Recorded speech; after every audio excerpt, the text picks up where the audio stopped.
Kerronpa teille lyhyen tarinan Nikkarivukan kuoppa-ansasta, jonka hän unohti metsään.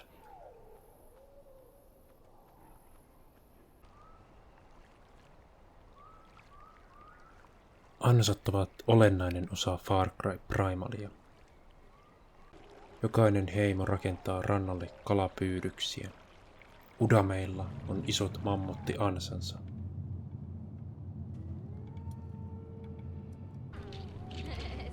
Ja Winzoista esimerkiksi kylän vanhempi Manun tytär oli taitava ansastaja.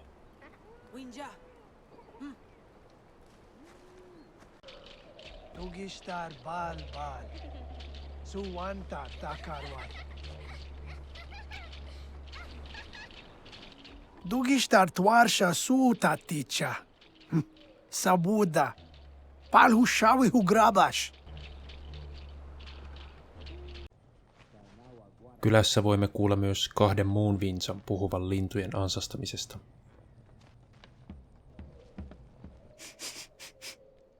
Nu, wan hayam. Shaja, majishawi saram. Kwar, tarim hayam. Kalni ubi, shakra bushlisu. Guarsta. Shambi pash, tarnawa guaras laikwam.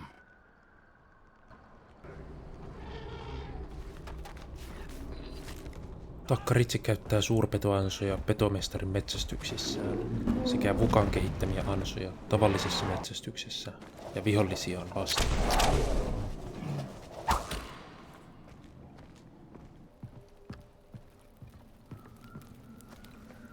Vuka onkin ansojen mestari. Kaikki varmaan muistavat hänen udanloukkuunsa, johon Takkarikin erehdyksissään astui. Mutta kun puhuu Vukan kanssa Winza-kylässä, hän saattaa kertoa toisestakin ansasta.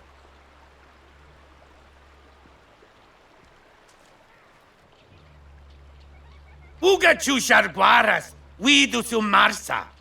Ushambi pasguas, maigan.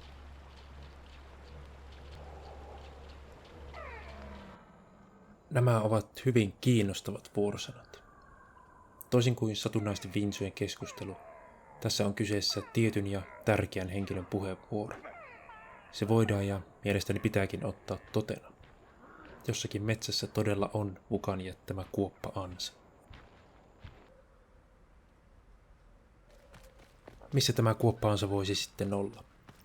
Luonnollisesti katse kääntyy ensin sinne, mistä Takkar löysi Vukan. Ympärillä olevat metsät vaikuttavat täydelliseltä paikalta unohtaa ansa. Mutta olen haravoinut näitä metsiä todella tarkasti, löytämättä kuitenkaan yhtään mitään.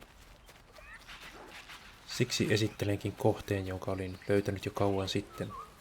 Tämä paikka tuli heti mieleeni kuullessani Vukan varoituksen.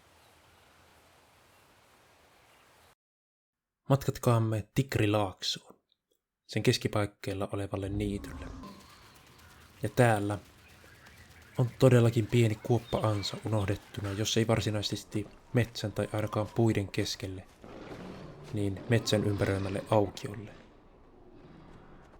Ansassa on puupiikkejä, heiniä, jotka todennäköisesti peittivät ansaa, sekä kivistä rakennettu reunus. Ansa on tehty taidokkaasti ja huolella.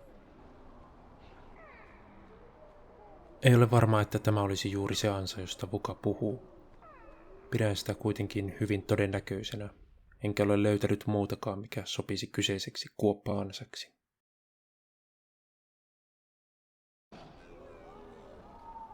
Nämä kivikeot kertovat, että tämä paikka on Winzojen rakentama. Alue taas kuuluu udameille, jotka ovat Vukan arkkivihollisia. Ansa on sopivan pieni yhden henkilön rakentamaksi. Vertaa sitä esimerkiksi näihin udamien mammuttiansoihin, jotka ovat paljon suurempia. Pienuus viittaa myös pienempään saaliskokoon. Udameja, ehkä. Toisaalta tämä ansa on voitu rakentaa myös verihammasta varten.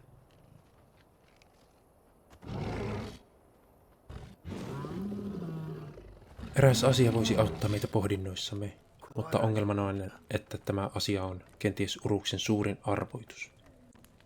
Missä sijaitsi Ullin tuhoama vanha Winza-kylä? Udam Shajan. Tiedetään, että tässä kylässä asuivat ainakin Saila, Tinsai, Karus ja Tsaima. Ehkä Vukakin. Tavatessaan takkarin hän luulee olevansa viimeinen viinsa, ehkäpä koska hän koki vanhan kylän tuhon. Sen jälkeen hän pakeni kadotettujen suojaan, jonne rakensi ansansa Udamien varalta. Onko kuoppaansa jossakin vanhan kylän vai tämän uuden suojapaikan lähellä? Ja jos tämä kuoppaansa on se, josta Vuka puhuu, onko vanha kyläkin kenties jossakin näillä seuduilla?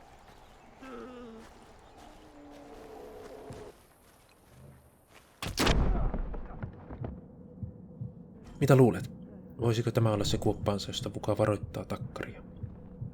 Jaa ajatuksesi kommenteissa ja jos tiedät muita ansoja metsässä, kerro ihmeessä. Kiitos kun katsoit. Turvallista matkaa ja varo askeleitasi.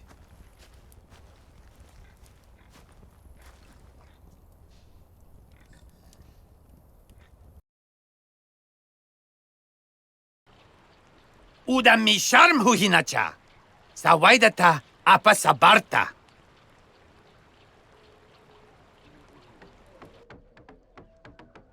Ja miten meidän pitäisi sitten suhtautua tähän pyyntöön?